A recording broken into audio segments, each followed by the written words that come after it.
రాష్ట్రంలో ఎడతెరిపి లేకుండా కురుస్తున్న వర్షాలకు నంద్యాల జిల్లా మహానంది మండలంలో పంట పొలాలు నీట మునిగాయి.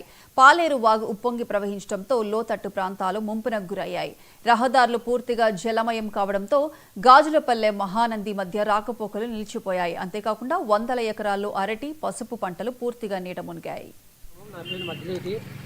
పొలం వేసినాం 3 ఎకరాల చోట. ఈ సంవత్సరం వర్షాలు ఎక్కువ అవడం వల్ల నీళ్లు చూడి నెల రోజుల నుంచి ఒకటే వర్షము, పట్ట తెగులు, చేనుల తెగులు వచ్చింది. నీళ్లు ఫుల్ ఉన్నాయి. ఈ సంవత్సరం భారీ నష్టం వచ్చేటట్టుంది మాకు. మట్ట తెగులు దండగా వచ్చింది. ఈ సంవత్సరం చూడు మట్టలు అందింది, చేను మొత్తం చేయండి. ఈ సంవత్సరం వర్షం వల్ల రేటు కూడా ఏం లేదు. ఆ చోట కేజీ 10 రూపాయలు లేదు. ఇప్పుడు ఈ సంవత్సరం భారీ నష్టం వచ్చేటుంది. గవర్నమెంట్ కూడా ఆదుకోవాలి రైతులకు, అటువంటి రైతులకు ఆదుకోవాలనుకుంటున్నాం. మొత్తం ఎక్కువ అవడం వల్ల తెగులు ఎక్కువ ఉంది. తెగులు మొత్తం మట్టలు గిట్టలు అన్నీ ఎట్టున్నాయా, చేను మొత్తం అంటే నీళ్లు చూసి ఎట్టున్నాయి ఫుల్లుగా. అక్కడ పశు చేను అన్నీ ఉన్నాయి, నీళ్ళు ఎక్కువ ఉన్నాయి.